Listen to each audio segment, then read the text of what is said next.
একটা মাস আপনারা কি করলেন, আমি বা কি করলাম? আল্লাহ তার কোরআনের সূরা বাকারা সিরিয়াল সূরা নাম্বার 2 আয়াত নাম্বার 181 আয়াত আল্লাহ তাবারক তাআলা দান করেছেন। বিসমিল্লাহির রহমানির রহিম। ইয়া আইয়ুহাল্লাযীনা আমানু কুতিবা আলাইকুমুস সিয়াম। হে আমার ঈমানদার বান্দাগণ, আমি তোমাদের জন্য তোমাদের উপরে খালি এই রোজা একটা মাস বাধ্যতামূলক করিনি। আমি তোমাদের পূর্বপুরুষ যারা আছিলেন আদম আলাইহিস সালাম থেকে নিয়ে বিশ্ব নবী রাসূল সাল্লাল্লাহু আলাইহি সাল্লামে পর্যন্ত আমি রোজাকে বাধ্যতামূলক করে দিয়েছিলাম। আমি আল্লাহ ফরজ করে দিয়েছি। আমি খালি তোমাদের উপরে খালি আমি রোজাকে ফরজ করি নাই। কোন সুবহানাল্লাহ। এইবার আল্লাহ বলেছেন তোমরা রোজা রাখলে তোমরা আমার তরফ থেকে পাবে কি? আল্লাহ কাল কিয়ামতের দিবসে আল্লাহ দাবি করেছেন আমি প্রত্যেকটা আমল ফেরেশতার জরিয়তে কিরামান কাতিবিনের জরিয়তে আমি হাসরের মাঠে প্রদান করব। কিন্তু মাহে রমজানের 5 ওয়াক্ত সালাতের তারাবি নামাজের এবং একটি মাস রোজা পালন করাদের যেটা ইনকাম যেটা তাদের ইনকাম সোর্স এবং নেকি আমি আল্লাহ নিজের হাতে আমি আমার বান্দাদিগকে দান করব। কোন সুবহানাল্লাহ। যারা একটা মাস হেফাজত করেছেন, একটা মাস আল্লাহর হুকুমকে পালন করেছেন, যারা তওবা ইস্তিগফার করেছেন, আল্লাহ আজকে একটা মা একটা সন্তান পৃথিবীতে জন্ম দিলে যেমনভাবে নিষ্পাপ হয়ে আসে আল্লাহ ঘোষণা করেছে, বিশ্বনবী ঘোষণা করেছে হাদিসে আল্লাহ জানাইয়ে দিয়েছে বিশ্বনবীকে তুমি তোমার উম্মতদিগকে জানাই দাও একটা মা সন্তান দুনিয়াতে আনলে যেমন নিষ্পাপ হয়ে আসে একটা মাস রোজা পালন করবে, 5 ওয়াক্ত সালাত ফরজ নামাজ আদায় করবে, তারাবি নামাজ আদায় করবে, একটা মাসুম সন্তানের মতন আল্লাহ অফার দিয়েছে আমার জিন্দেগিতে আপনার জিন্দেগিতে একটা মাস রোজা পালন করলে সদ্য শিশু একটা জাত সন্তান তার মতন আপনি আমি নিষ্পাপ হব। কোন আলহামদুলিল্লাহ। এই রোজার মাস আমরা হেলাই ঢালাই হাই হাই আমি কালকে হাউলি বাজারে গিয়ে আমি ঢুকতে পারি নাই, হাই রে পান খাইতেছে চা খাইতেছে বউদের মেয়েদের কাপড় কিনতেছে। আমি রাগ করে বলছি আরে ভাই তুমি মুসলমান, তুমি পান খাইছো, তোমার পরিবারে পান খাইছে, তুমি মেয়েরা তোমার একটাও রোজা না, তোমার জন্য হাউলি মার্কেট, তোমার জন্য হাউলি মার্কেট। আমি বলছি দাঁত পাতাল করে উঠছে কলাম যে দেখো এই ঘান্টি পড়তে টাইম লাগবে না, এই ঢোল পড়তে টাইম লাগবে না। আল্লাহ তাবারক তাআলা তৌফিক দান করুক। মাহে রমজান হেফাজত করবেন। মাহে রমজানে কোনো দিন বেহুশ হবেন না। আল্লাহ আপনার আমার জিন্দেগিকে একটা ইস্যু করেছেন, একটা কারিনা আল্লাহর মানে কুদরতি কুরিশমা আল্লাহ তাবারক তাআলা দান করেছে। একটা মাস রোজা পালন করবেন, সারা জিন্দেগির গুনাহ খাতা আল্লাহ মাফ করে দিয়েছে। আল্লাহ আপনাকে আমাকে জান্নাতে কিভাবে নিবে, কিভাবে আল্লাহ ফায়সালা করবে এটা আল্লাহ দিয়েছে। হাই হাই সারা দুনিয়ার একটা উদাহরণ দেই। সারা দুনিয়ার মানুষ তারা কি করে দোকান পহরে কাপড়ের দোকানে বাকি আছে, বৈশাখ মাসের 1 তারিখের থেকে হাল খাতা করে। আল্লাহ হাল খাতা করেছে 11 মাস যাওয়ার পরে আল্লাহ একটা হাল খাতার মাস, অফারের মাস, গুনাহ মাফের মাস আল্লাহ মাহে রমজানকে দান করেছে। কথাটা বুঝেন না, কিছু বুঝে আসে না। যেমন মারওয়ারিরা হাল খাতা করে, নতুন খাতা লিপিবদ্ধ করে পুরান খাতাকে মিটিয়ে দিয়া নতুন খাতায় নাম ভরে কাস্টমারের। আল্লাহ বলে 11 মাসে যা করেছো একটা মাস রোজা পালন করো, নামাজ আদায় করো, নফল সালাত আদায় করো, আমি তোমাদের 11 মাসের গুনাহ খাতা মাফ করে দিব। একটা গুনাহ তোমার মাফ করুম না, হ্যাঁ তুমি যদি খাঁটিভাবে করতে পারো ওটাও আমি মাফ করে দেব, যেটাকে বলা হয় আহলে শিরক। শিরক গুনাহ আল্লাহ মাফ করে না। যেমন আমার মা, আমার বাবা আমার মাকে আনছে, আমার মা একটা ভিন্ন পুরুষের কোলে উঠে যদি আমার বাপের সামনে ড্যান্স দেয়, আমার বাবা ওই মা দুনিয়াতে রাখতে পারে না, দুনিয়াতে রাখতে পারে না। আল্লাহ আমাদের স্রষ্টা, আল্লাহকে আল্লাহ বলে মানতে হবে।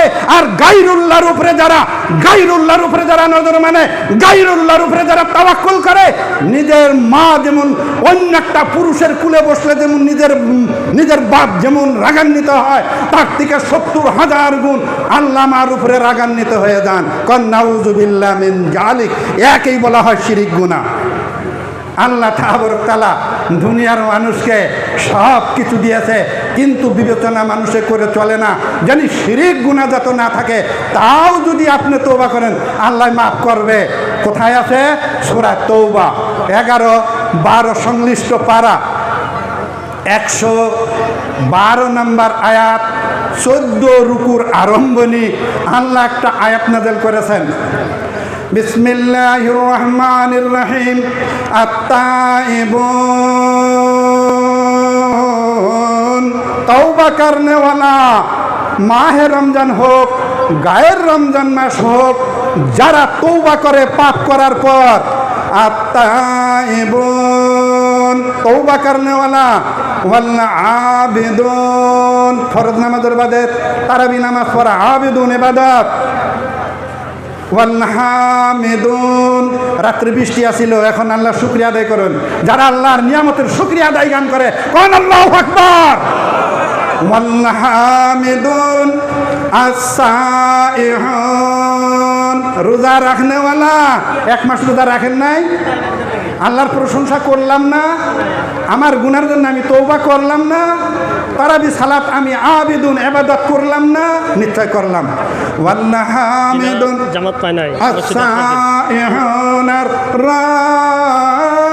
রাকিউন, রুকু করনে ওয়ালা, যারা রুকু করবে, ওয়াসাজিদুন সিজদা করবে, আল-আমিরুনা বিল মা'রুফ, যারা সৎ কাজের আদেশ দিবে, ওয়ান্নাহুনা আনিল মুনকার, যারা অন্যায় কাজ থেকে মানুষকে বিরত রাখবে, হারাম কাজের থেকে মানুষকে ধরে রাখবে, টেনে রাখবে, করতে দিবে না, সৎ পরামর্শ দিয়ে বাধা দিবে, এই কয়টা গুণ যার মধ্যে আছে। ও আল্লাহ হাফিজুনা লিহুদুদিল্লাহ,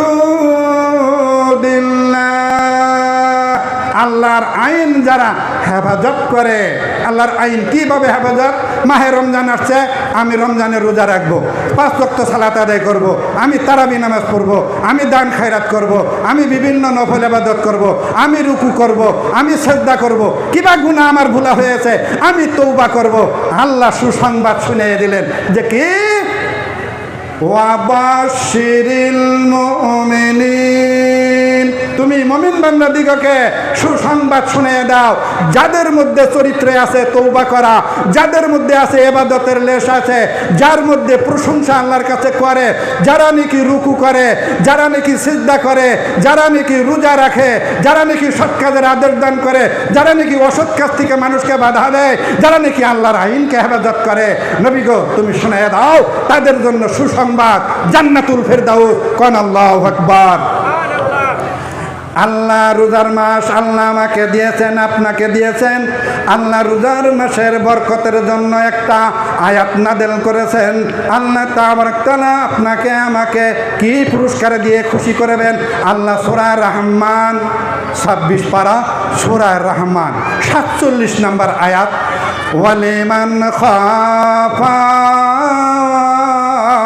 মাকাম রাব্বিহি জান্নাতান ফাবিআইয়ি আলা'i রাব্বিকুমা তুকাজ্জিবান। আল্লাহকে ভয় করে যদি কেউ একটা রোজা পালন করে, ওয়ালিমান খাফা মাকাম রাব্বিহি, আল্লাহকে ভয় করে যদি একটা নফল রোজা যদি করে, একটা ফরজ রোজা যদি করে, আল্লাহ কয় আমি আল্লাহ ওই বান্দারা ওই বান্দিরা রে, তোদের জন্য আমি 2টা জান্নাত তোদের কপালে আমি আল্লাহ লিখে দিলাম। কোন সুবহানাল্লাহ। ওয়ালিমান খাফা মাকাম রাব্বিহি জান্নাতান ফাবিআইয়ি আলা'i রাব্বিকুমা তুকাজ্জিবান। আল্লাহ তাবারক তাআলা রোজা সম্পর্কে যা কিছু ইঙ্গিতে বলেছেন, আল্লাহ তাবারক তাআলার ভয়ে যদি আপনি রোজা করেন, নামাজ পড়েন, আপনি যদি তারাবি সালাত কিয়ামুল লাইল যদি করেন, দীর্ঘ টাইম রাত্রে দাঁড় হয়ে যদি ইবাদত করেন, আপনার বিগত জামানার গুনাহ খাতা আল্লাহ মাফ করে দিবেন। আমি আপনাদের সামনে এই রোজার মাহের বরকতের যে হাদিসটা বললে রোজার কথা আছে, 11 মাসের ইবাদতের কথা আছে, আপনার জান্নাতের ফয়সালার কথা আছে, বিশ্বনবী হাদিসটা আপনাকে আমাকে শিক্ষা দিয়েছেন। হাদিসটার রাবি হলো আন আবি উমামাতা বাহিলি রাদিয়াল্লাহু তাআলা আনহু قال قال سمعت رسول الله صلى الله عليه وسلم يخطب في حجة الوداع আল্লাহ বিদায় হজ্জের দিনে বিশ্বনবী রাসূল সাল্লাল্লাহু আলাইহি সাল্লাম অবিস্মরণীয় ভাষণের মধ্যে একটা বিচক্ষণ ভাষণ আল্লাহর সাহাবাদের সামনে আল্লাহর নবী রেখেছিলেন। হে আমার সাহাবারা রে, তোমরা এক নম্বর আল্লাহকে ভয় করবে, ফাত্তাকুল্লাহ, আল্লাহকে ভয় করবে, ওয়া সাল্লু খামসাকুম, 5 ওয়াক্ত সালাত আদায় করবে, ওয়া সুমু শাহরাকুম, তোমরা একটা মাস রোজা পালন করবে, ওয়া আদু যাকাত আমওয়ালিকুম, তোমরা যাকাত দিবে মাহে রমজানে, যারা মাহে রমজানে যাদের টাকা পয়সা ধন দৌলতের যাকাত দিবে, আর যারা নাকি 5 ওয়াক্ত সালাত আদায় করবে, একটা মাস রোজা পালন করবে। আল্লাহর নবী সুসংবাদ দিয়েছে, ওয়া আদু যাকাত আমওয়ালিকুম, যারা নাকি সারা বছরের ইনকামের যাকাত আদায় করবে, আর কি করবে, ওয়া আদু যাকাত আমওয়ালিকুম, আর নেতার আনুগত্য স্বীকার করবে, তাদখুলু জান্নাতা রাব্বাকুম, তোমরা সরাসরি এই 5টা আমল কইরা কি তোমরা আল্লাহকে ভয় করবে, 5 ওয়াক্ত সালাত আদায় করবে, ওয়া সুমু শাহরাকুম, একটা মাস রোজা পালন করবে, ওয়া আদু যাকাত আমওয়ালিকুম, তোমরা যাকাত প্রদান করবে, ওয়া আতিউ যা আমরিকুম, তোমরা আমিরের ইমামের আনুগত্য স্বীকার করবে।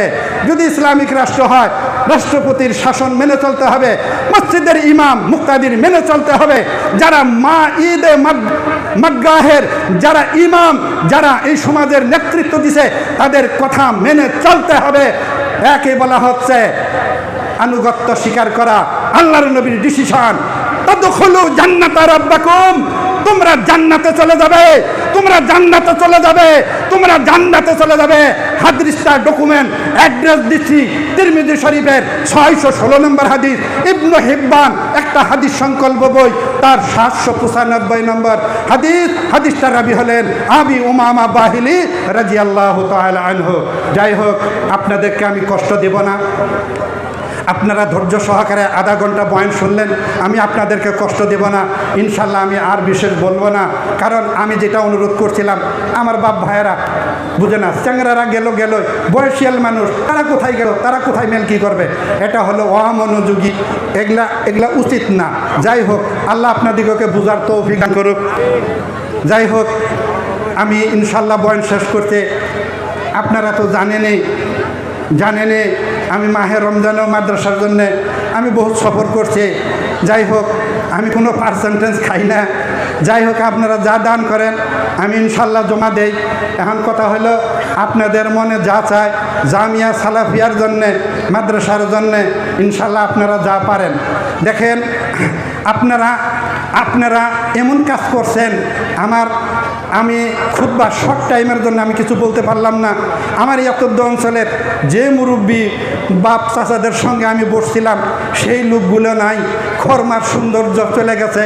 আমার স্যার, আপনাদের স্যার, শিক্ষাগুরু, আমি যার নিকটে বসে বসে কিছু ভাষা শিখছিলাম, মাস্টার হাসানুদ্দিন আহমেদ, উনি যদি আর 10টা বছর 20টা বছর যদি আমাদের মধ্যে থাকতো, আমি মৌলভী ইয়াকুব বুকরু বহু প্যানেল পাইতাম, কথা খবর চ্যানেল পাইতাম। হায় হায় আল্লাহ, লোকটা তাকে কেমন করে নিয়ে গেল, এটা মানতে হবে। বরপেটা ডিস্ট্রিক্টে আমাকে অনেক স্যারেরা বলে, মাস্টার হাসানুদ্দিন, আমরা একসঙ্গে লেখাপড়া করছি, তার এক্সিকিউটিভ পার্টনাররা এখনও পেঁচালপাড়ে যারা বসে আছে বা আছে বেছে লাঠি ভর করে হাঁটে, কয় যে হায় হায়, এত উনার আল্লাহ আকল দান করছিল, তার প্রশংসা, তারে হারাইয়া বলছি। আর আপনাদের এখানে আব্দুল সালাম ভাই, ইনশাল্লাহ, যদিও উনি শিক্ষিত ছিল না, কিন্তু ওনার আল্লাহ আধ্যাত্মিক জ্ঞান এত ভালো দিয়েছিল, হায় হায় সুবহান আল্লাহ। আমি যখনই ওনার কাছে যে কোনো আমার আর্থিকের অবস্থার জন্য আমি বলছি, খালি কুচে হাত দিছে, কত নাকবো, আল্লাহ তারে নিয়ে গেছে, আল্লাহ তারে মাফ করুক। আমার স্যার হাসানুদ্দিন স্যারকে আল্লাহ মাফ করুক। আমার তাওই সম্পর্কে একজন মানুষ ছিল ফজলুদ্দিন হাজি সাহেব, আল্লাহ তার কবর আল্লাহ জান্নাতের বিছানা বিছাই দেখ। আমার ইউনুস কারানির বাবা, হায় হায়, হাত ধরে আর ছাড়তে চাই নাই, আল্লাহ আমি তার জন্য দোয়া করি, আল্লাহ তুমি কবরকে জান্নাতের বিছানা বিছাইয়া দাও। আয় আল্লাহ, আরও কতগুলো প্রমুখ মুরব্বী, তারা আমাদেরকে ছেড়ে তারা আজ কবরে শায়িত, আমি তাদের জন্য দোয়া করি। আপনারা আমার জন্য বহুত কিছু করছেন। আমার এই নালায়েক জিন্দেগি আমি আপনাদের জন্য কোনো কিছু করতে পারলাম না, আপনারা এমন একটা কাজ করছেন একটা হাদিসের জরিয়তে আমি আপনাদের জন্য আমি আর কি দিব, আমি আপনাদের উপহার, আমি একটা হাদিস দিয়ে আমি আপনাদেরকে উপহার দিব। হাদিসটার রাবি হলেন আবু হুরায়রা। আন আবি হুরায়রা রাদিয়াল্লাহু তাআলা আনহু قال قال سمعت عن النبي رسول الله صلى الله عليه وسلم من نفس عن مؤمن كربة من كرب الدنيا نفس الله عنه كربة من كرب يوم القيامة। আবু হুরায়রা বর্ণনা করেছেন, যারা এই পৃথিবীতে কোনো মানুষের একটা অসুবিধা দূর করে দেয়, কাল কিয়ামতের দিবসে হাসরের মাঠে আল্লাহর আরশ ব্যতীত ছায়া থাকবে না, সেই আরশের নিচে আল্লাহ তাকে জায়গা দিবে এবং তাকে ওই পরিশানের টাইমে আল্লাহ তার মনের বল বাড়াইয়া দিবে। কোন সুবহানাল্লাহ। ওয়া মান ইয়াসসারা আলা মুসিরিন, যারা এই দুনিয়ায় থেকে কোনো মানুষের একটা কয়েদি একটা বন্দি মানুষকে ছাড়াই আনবেন। আপনারা জিন্দেগিতে যে আমল করেছেন সুবহানাল্লাহ, আমি সব সময় দোয়া করি যারা একটা বন্দিকে ছাড়াই নিয়ে আসে, যারে নাকি অ্যারেস্ট করে রাখছে তাকে যদি মুক্তি করে আনে, আল্লাহ কয় তুমি কাল কিয়ামতের মাঠে তুমি ফেরেশতাদের হাতে অ্যারেস্ট হবে না। আল্লাহর নবী হাদিসটা বলেছে, মুসলিম শরীফের হাদিস, ওমান সাতারা মুসলিমান সাতারাহুল্লাহু ফিদ দুনিয়া ওয়াল আখিরা। যারা নাকি এই পৃথিবীতে একটা মানুষের আইব ঢাইকা রাখে, আইব ঢাইকা রাখে, আইব ঢাইকা রাখে, আল্লাহ কয় সাতারাহুল্লাহু ফিদ দুনিয়া ওয়াল আখিরা। আল্লাহ পরকালের আপনার শত শত আওরত মানে শত শত আপনার কি অ্যাবসেন্সে আপনার অদেখায় যেগুলা আপনার দোষ আছে আল্লাহ গায়েব করে দিবে। কোন সুবহানাল্লাহ। আল্লাহ আপনারা এমন আমল করেছেন, আমার এত অঞ্চলের আমার বাপ ভাইয়েরা আমার জন্য বহুত কিছু। আপনারা তো জান্নাতের সার্টিফিকেট আপনাদের হাতে আপনাদের পকেটে আল্লাহর নবী তুলে দিয়েছে। ওমান ইয়াসসারা আলা মুসিরিন, যারা নাকি একটা কয়েদিকে, যারা নাকি একটা বন্দী মানুষকে, যারা একটা কি আটকা মানুষকে যারা নাকি ছুটি নিয়ে আসে, তারা নাকি রিলিজ নিয়ে আসে, মুক্ত করে দেয়, আল্লাহ কয় কাল কিয়ামতের দিবসে আল্লাহ তাবারাক তাআলা বলেছেন তুমি আমার ফেরেশতাদের হাতে তুমি অ্যারেস্ট হবে না, তোমার কোনো দুর্গতি করবে না, আমি তোমাকে মুক্ত করে দিব। কোন সুবহানাল্লাহ। আল্লাহ আপনাদেরকে সবাইকে ঈমান দান করুক। আল্লাহ